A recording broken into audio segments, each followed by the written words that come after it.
Hello students, last video में हमारी कुछ बातें इनकम्प्लीट रह गई थी। जो हमने वीडियो स्टार्ट की थी 11th क्लास के फिजिक्स के लिए, उसमें हमने फिजिकल क्वांटिटीज़ के बारे में पढ़ा, उनके टाइप्स के बारे में पढ़ा, fundamental physical quantities, supplementary physical quantities, derived physical quantities और उनकी यूनिट्स की बात की हमने। हमारा यहाँ मेन टॉपिक आता है डायमेंशंस का। हम डायमेंशंस निकालते हैं डिफरेंट फिजिकल क्वांटिटीज़ के लिए। तो आज के वीडियो में हम करेंगे dimensions of different physical quantities. तो स्टूडेंट, डायमेंशंस निकालने से पहले हम बात कर लेते हैं ड्राइव्ड फिजिकल क्वांटिटीज़ की। क्या होती है बच्चे ड्राइव्ड फिजिकल क्वांटिटीज़? वर्ड जैसे कि मैंने लास्ट वीडियो में भी कहा था, वर्ड आया है ड्राइव्ड, मीन्स जब कोई क्वांटिटी किन्हीं दूसरी क्वांटिटीज़ की हेल्प से ड्राइव की जाए। तो ड्राइव्ड फिजिकल क्वांटिटीज़ क्या होगी? Quantities which are derived with the help of fundamental physical quantities, or you can say which quantities, or you can say quantities which are depend on fundamental physical quantities। आप ये भी कह सकते हो कि when one or more than one fundamental physical quantity is used again and again and form a new physical quantity, then the quantity is called derived physical quantity। इनके example देख लेते हैं बच्चे, क्या होता है। सपोज हम सबसे पहले बात करें एक क्वांटिटी एरिया। यहाँ बच्चे हम साथ साथ क्या करेंगे, इनके यूनिट्स की भी बात करते चलेंगे। देखते हैं बच्चे, एरिया अगर मैं किसी एक रेक्टेंगल शीट ले लूँ तो उसका एरिया का फॉर्मूला क्या होता है बच्चे? Length multiply breath. तो क्या बन गया? Length multiply breath. अब मैं बच्चे इसकी यूनिट भी साथ साथ बात करते चलेंगे, और वे यूनिट्स क्या कहलाएगी?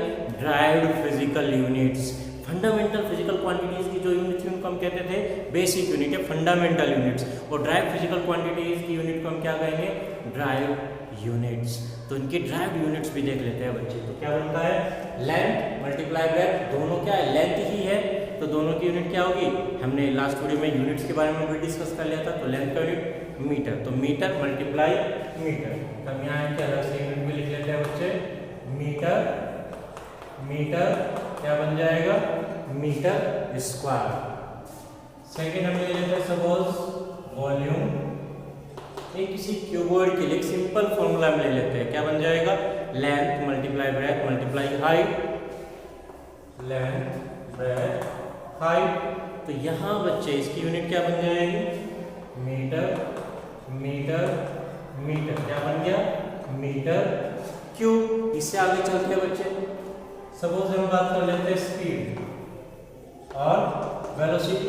फॉर्मूले से बात करेंगे बच्चे हम यहाँ पर। फॉर्मूला क्या बनेगा स्पीड का? Distance upon time. Distance upon time. Distance क्या बच्चे? लेंथ ही तो है, तो लेंथ का यूनिट हमने क्या डिफाइन किया है? मीटर। और नीचे क्या है? टाइम। टाइम का हमने यूनिट डिफाइन किया था सेकेंड, और उसको क्या बोलेंगे? मीटर पर सेकेंड। लेकिन बच्चे आजकल जो ट्रेंड चल रहा है जिसके अकॉर्डिंग हम यूनिट्स को लिखते हैं, तो वो क्या बनती है? मीटर और सेकेंड इनवर्स। और बच्चे जब आप दो अलग अलग यूनिट्स को एक साथ लिखते हैं तो उनके बीच में थोड़ा सा गैप होना चाहिए। आप ऐसा नहीं लिखेंगे बिल्कुल मिला करके। अगर आप इसको ऐसे लिख देते तो ये बन जाएगा मिली सेकेंड। अब ये जब गैप आप देंगे तो क्या रहेगा? मीटर सेकेंड, और इनवर्स लगाए तो मीटर सेकेंड इनवर्स हो जाएगा। इस बात को बच्चे ध्यान रखेंगे, तो हम इसको इस तरह से नहीं लिखेंगे कभी भी। जब दो डिफरेंट यूनिट्स आएगी उनके बीच में थोड़ा सा हम गैप डाल देंगे, ध्यान रखिएगा बच्चे। इससे आगे चलते हैं, सपोज हम बात करते हैं एक्सेलरेशन की। एक्सेलरेशन का फॉर्मूला क्या होता है बच्चे? डेफिनेशन क्या होती है? Rate of change of velocity. Velocity speed एक ही बात होती है, केवल डायरेक्शन का डिफरेंस आता है। तो क्या आ जाएगा? Change in velocity upon time interval. तो यूनिट क्या बनेगा बच्चे इसका? Change in velocity means velocity का यूनिट हमने डिफाइन कर लिया है मीटर सेकेंड इनवर्स, और नीचे टाइम इंटरवल, इसका यूनिट क्या होगा? सेकेंड। तो क्या बन जाएगा? Metre second minus square. इस तरह से हमने क्या बना दी? वेलोसिटी का यूनिट बना दी। एक दो और हम ड्राइव्ड फिजिकल क्वांटिटीज देख लेते हैं। सपोज मैं बात करता हूँ फोर्स। फोर्स आप बच्चे बहुत पहले से छोटी क्लासेस से पढ़ते आ रहे हैं। फोर्स का फॉर्मूला क्या निकलता है? F = ma मास इनटू एक्सेलरेशन। आप जानते हो फोर्स का हम F से डिनोट करते हैं, तो क्या बन जाता है? ma, m for mass, a for acceleration. तो बच्चे मास का यूनिट क्या होता है? किलोग्राम। एक्सेलरेशन का यूनिट अभी आपने फाइंड कर लिया है, क्या आ गया? Metre second minus square, metre second minus square. तो ये बच्चे यूनिट किसके आ गई? फोर्स की यूनिट आ गई। ये यूनिट है बच्चे आपकी MKS यूनिट। लास्ट वीडियो में मैंने बात की थी SI सिस्टम में मैंने डिफाइन किया था। तो अगर SI की बात करेंगे तो यहाँ ये यूनिट बदल जाएगी, ये कहलाती है न्यूटन, जिसको हम डिनोट करते हैं जिससे N से। अगर कंप्लीट वर्ड लिखना है तो आपको स्मॉल लेटर्स में न्यूटन पूरा नाम लिखना पड़ेगा। इसी तरह से बच्चे आपके पास बहुत सारी यूनिट्स हैं जो फंडामेंटल फिजिकल क्वांटिटीज से मिलकर के बनी होगी, उनको हम क्या कहेंगे? ड्राइव्ड फिजिकल क्वांटिटीज कहेंगे। तो बच्चे एक और मैं बात कर लेता हूँ। सपोज वर्क क्या होता है? Force into displacement, W force into displacement. अब इसकी यूनिट की बात करते हैं बच्चे। फोर्स का यूनिट क्या आया है हमारे पास? Kilogram metre second minus square, displacement metre. दोनों को कंबाइन कर दीजिए, क्या होगा? Kilogram metre square second minus 2। तो इस तरह से बच्चे हमारे पास बहुत सारी डिफरेंट फिजिकल क्वांटिटीज होती है जो फंडामेंटल फिजिकल क्वांटिटीज पर डिपेंड करते हैं, जिनको हम ड्राइव्ड फिजिकल क्वांटिटीज कहते हैं। और इन सब यूनिट्स क्या कहलाती है? ड्राइव्ड यूनिट्स कहलाएगी।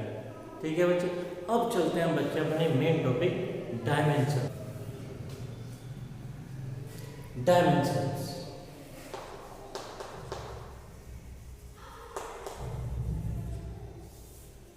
ये डायमेंशंस क्या है बच्चे?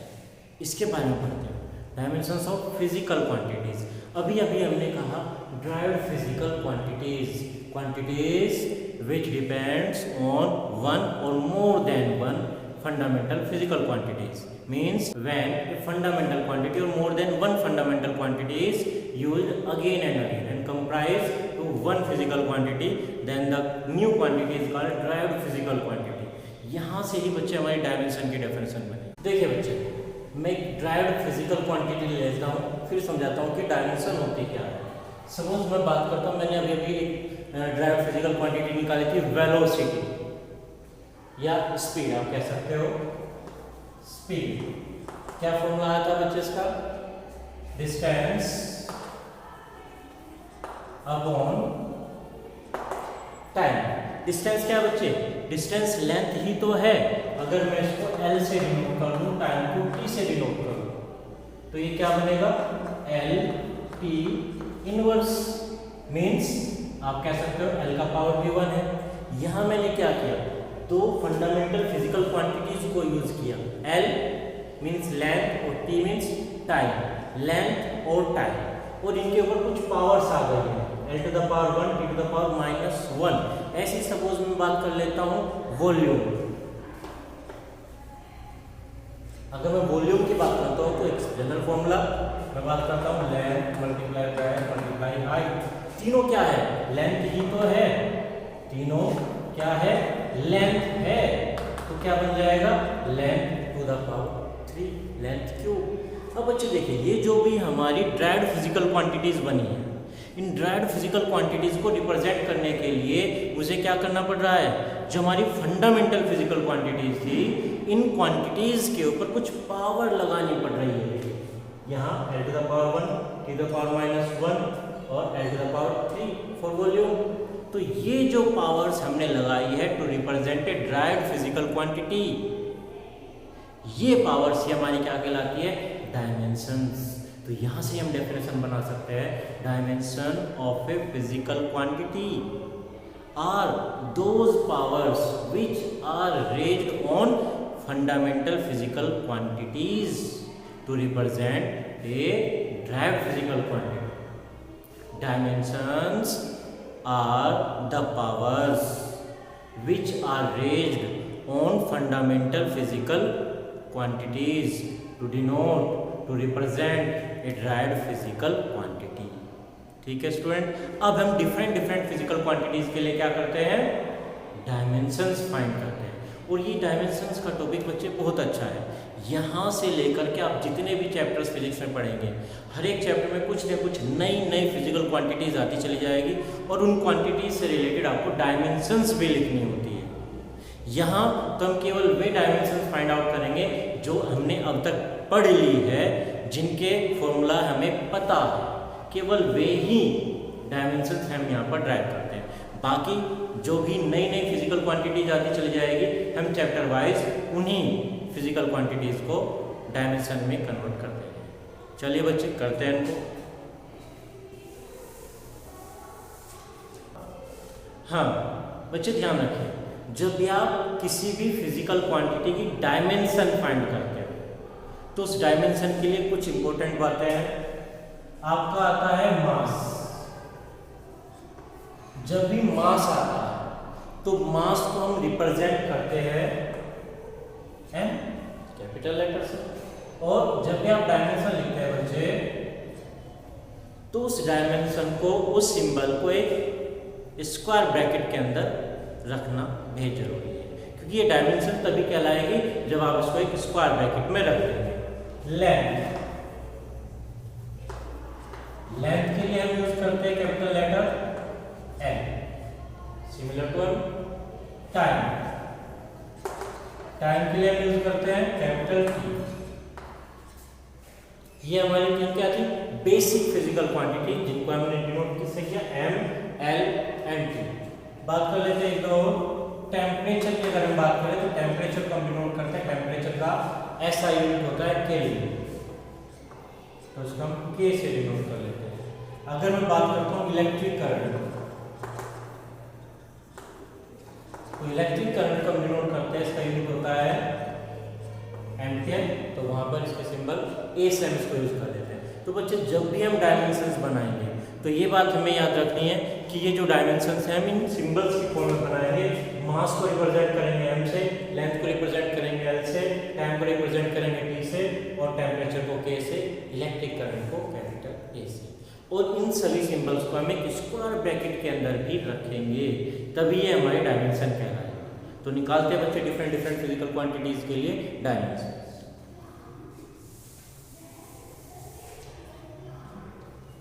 बात करते हैं ए, फॉर्मूले से बात करेंगे। एरिया का फॉर्मूला क्या होता है, लेंथ मल्टीप्लाई ब्रेड्थ। डायमेंशन क्या बन जाएगी, लेंथ के लिए क्या कहा हमने, एल, दूसरा भी लेंथ क्या, एल, क्या बन गया, एल स्क्वायर। तो ये जो स्क्वायर आया है ना बच्चे, ये जो पावर आई है, इसी को हम क्या कहते हैं, डायमेंशन। तो क्या कहेंगे, एरिया की डायमेंशन टोटल मिला करके एल स्क्वायर। सपोज हम बात करते हैं volume, volume length breadth height, length multiply length, क्या बन गया, लेंथ क्यूब। और आगे बढ़ते हैं, फिर वही स्पीड या वेलोसिटी का बात कर लेते हैं। डिस्टेंस को डिनोट क्या करते हैं, फॉर्मूला क्या होगा, डिस्टेंस है displacement upon time, distance upon time. Distance means length के लिए एल, टाइम के लिए टी, तो क्या बन गया बच्चे, L T to the power -1। ठीक है, चलते हैं एक्सेलरेशन। एक्सेलरेशन का फॉर्मूला में लिखा था बच्चे, क्या था, rate of change of velocity means change in velocity, delta we लिख सकते हो आप, upon time interval delta T. क्या बन जाएगा बच्चे, डायमेंशन वेलोसिटी की अभी हमने निकाल ली है, L T to the power -1, नीचे टाइम टी, क्या बन गया, L T to the power -2। ये टी ऊपर चला गया, -1 -2 हो गया। और आगे बढ़ते हैं बच्चे, फोर्स। फोर्स क्या होता है बच्चे, M A mass into acceleration, mass into acceleration, इसकी डायमेंशन बन जाएगी। मास के लिए तो आप यूज करते हैं क्या, m, एक्सेलरेशन अभी निकाला हमने l to the power minus 2, दोनों को कंबाइन करने तो क्या बन गया m l to the power minus 2। Work निकाल लेते हैं, फोर्स इंटू डिस्प्लेसमेंट क्या बन गया m l to the power minus 2, और ये तो हमारा फोर्स हो गया। डिस्प्लेसमेंट लेंथ क्या बन गया m l square to the power minus, ये हो गया हमारा क्या फोर्स। अब अच्छे इसके बाद बढ़ते हैं वर्क के बाद एनर्जी देख लेते हैं हम। एनर्जी में आप बच्चे कोई भी ले सकते हैं, पोटेंशियल एनर्जी, काइनेटिक एनर्जी, क्योंकि सबकी यूनिट सेम होती है। तो यहाँ से हम बात कर लेते हैं एनर्जी। सपोज हम काइनेटिक एनर्जी की बात कर लेते हैं, क्या बन जाता है 1/2 m v स्क्वायर, m मास v वेलोसिटी रख देते हैं m। ये नंबर जो भी होता है, नंबर्स की कोई यूनिट कोई डायमेंशंस नहीं होती, आपको पता है। ये velocity l to the power minus 1 और बार स्क्वायर कर देंगे और फिर इसको इकट्ठा कर देते हैं, क्या बन जाएगा m l square to the power minus 2। तो यहाँ देखिए बच्चे वर्क और एनर्जी की डायमेंशन सेम आ रही है। और ध्यान रखिए बच्चे, जिन क्वांटिटीज की फिजिकल डायमेंशन सेम आती है तो वे क्वांटिटीज भी सेम ही होती है। हमने पढ़ा है कि वर्क क्या है, वो भी एनर्जी है। एनर्जी क्या है, एबिलिटी टू डू वर्क। हमने डेफिनेशंस पढ़ी है, तो दोनों सेम तरह की क्वांटिटी है। ये बच्चे आप नोट कर सकते हैं, वीडियो को पॉज कीजिए और इनको नोट कर सकते हैं आप। इससे आगे बढ़ते हैं बच्चे और दूसरी फिजिकल क्वांटिटीज की बात करते हैं।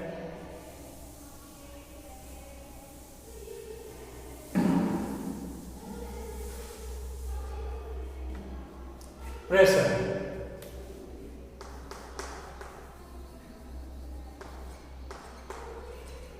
प्रेशर क्या होता है बच्चे, फोर्स अपॉन एरिया,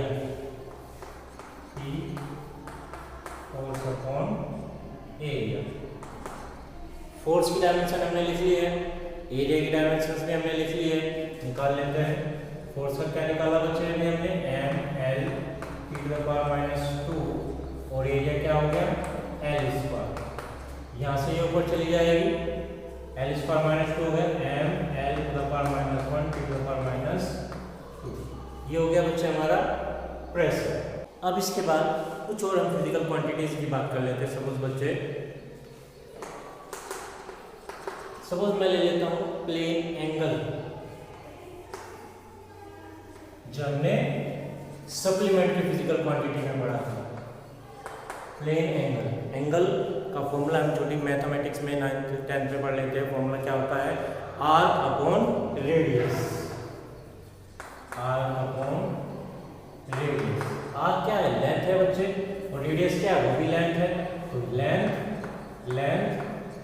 क्या बन गई l to the power, means plane angle हमारा क्या है, डायमेंशन लेस क्वांटिटी है, जिसकी कोई डायमेंशन नहीं है। यूनिट भले ही हमने इसकी रेडियन डिफाइन की हुई है, लेकिन इसकी डायमेंशन 0 है। इसी तरह से अगर हम बात करें इसकी, हम बात करते हैं सॉलिड एंगल।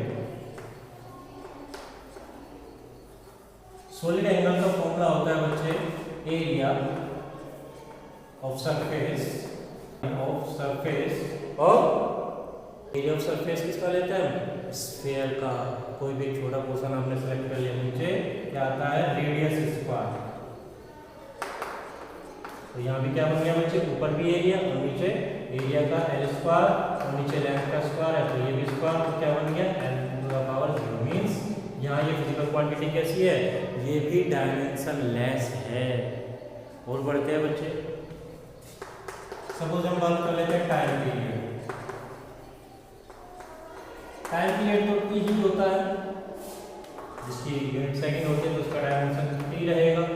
हम बात करते हैं फ्रीक्वेंसी।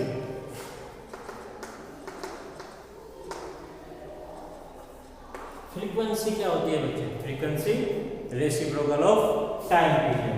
n से f से आप इसको नोट करते हैं, क्या बन जाएगा 1/t। t means time period, t means time period. Dimension निकाल लेते हैं 1/t। T inverse. इनवर्स हो गई, वैसे इसकी यूनिट क्या होती है, हर्ट्ज से हम इसको डिनोट करते हैं। तो बच्चे ये हो गई हमारी कुछ नॉन क्वांटिटीज के लिए डायमेंशंस। आगे जैसे जैसे हम चैप्टर वाइज आगे बढ़ेंगे, डिफरेंट फिजिकल नई नई क्वांटिटीज हमारे पास आएगी, तो उनसे रिलेटेड हम डायमेंशंस फाइंड करते हैं। ओके स्टूडेंट, नेक्स्ट वीडियो में आगे के टॉपिक डिस्कस करेंगे और